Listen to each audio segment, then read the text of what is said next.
For decades, Florida's Space Coast was basically NASA's backyard, right? It was the home of Apollo, the space shuttle. It's a place just steeped in history. But right now, something completely different is happening there. Under Elon Musk's direction, it's turning into the proving ground for a totally radical new vision of spaceflight. And it's all happening so fast that it's leaving even the experts kind of stunned. Okay, so let's get into it.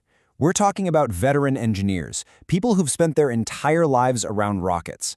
And they're walking something just rise from the Florida soil that plays by a totally different set of rules. So what in the world is going on at Kennedy Space Center? Yeah, this quote really just nails it. The thing is, while rockets were launching right on schedule, this massive new structure just kept growing. Quietly, but way faster and bigger than anyone saw coming.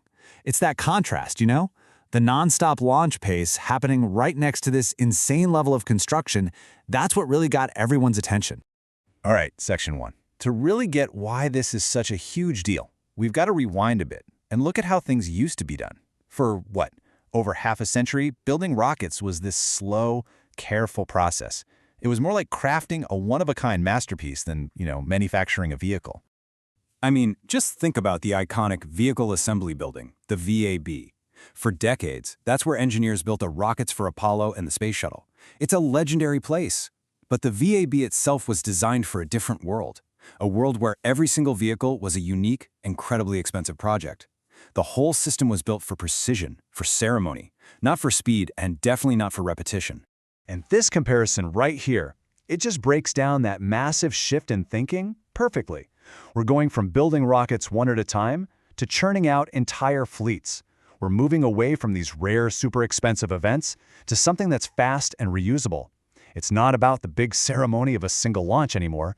It's all about creating this constant, repeatable rhythm for the whole system. So, on to Section 2. All right, so let's get to the answer. What is this new system everyone's talking about? Well, it's a total pivot from the old rules. It's all centered on a new facility and a philosophy that treats rockets less like these precious monuments and way more like mass-produced aircraft. It's called the Gigabay, and let me tell you, this building is just massive. It feels less like a factory and more like a city block. Inside, SpaceX is planning to build multiple Starships and their super heavy boosters all at the same time, in parallel, all under one roof. The key here isn't just building one rocket, it's about creating a true assembly line for them. So, this new philosophy, it's built on a few really key principles. First up, build a bunch of vehicles at once. Second, and this is huge, design them from day one to fly, come back, and fly again. That means your turnaround time becomes just as critical as the precision of the initial build. And what that does is it completely transforms rocket building from this rare, one-off event into a continuous, non-stop operation. All right, Section 3. But here's the thing. The Gigabay is really just one piece of a much bigger machine. SpaceX has basically turned their whole Florida operation into this tightly connected production and launch system.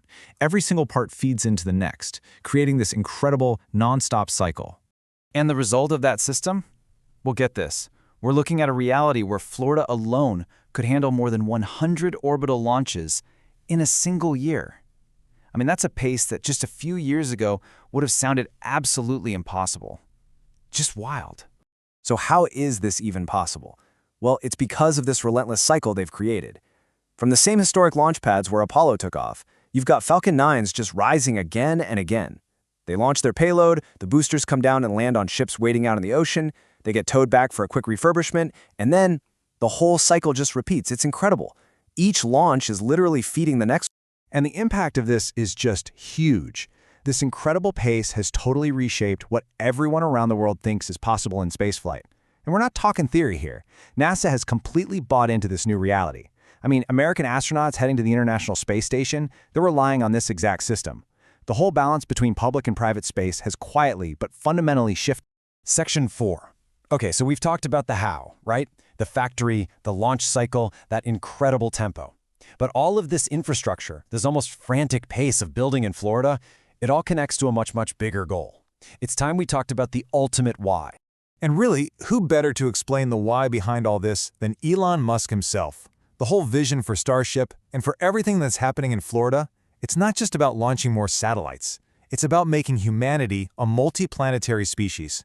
You can think of it as a kind of life insurance for consciousness.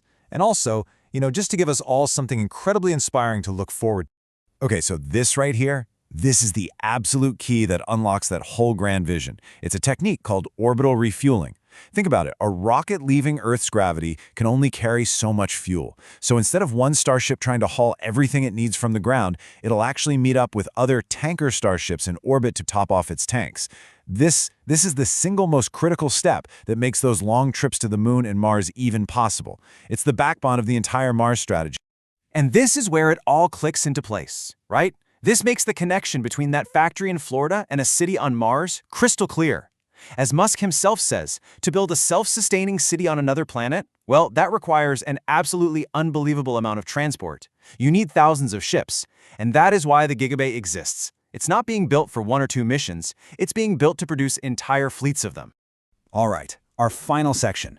So, the vision is huge. The hardware is literally rising from the ground, and the whole system is coming online. But we're not quite there yet. There are still a few pretty big hurdles to clear before this engine can really run at full throttle. And what's the biggest thing holding back that next major step for Starship? Well, according to Musk, it's not a technical problem. It's not the engines, it's not the heat shield. Believe it or not, it's paperwork. Right now, getting regulatory approval from the FAA, that's the main bottleneck. So here we are. This whole transformation of Florida Space Coast shows us the new direction. Build fast, fly often, and just keep pushing forward. The system is almost complete. It's standing there ready to be the gateway for whatever comes next. And as this new engine for space exploration really comes to life, the only question left is, just how far will it take us?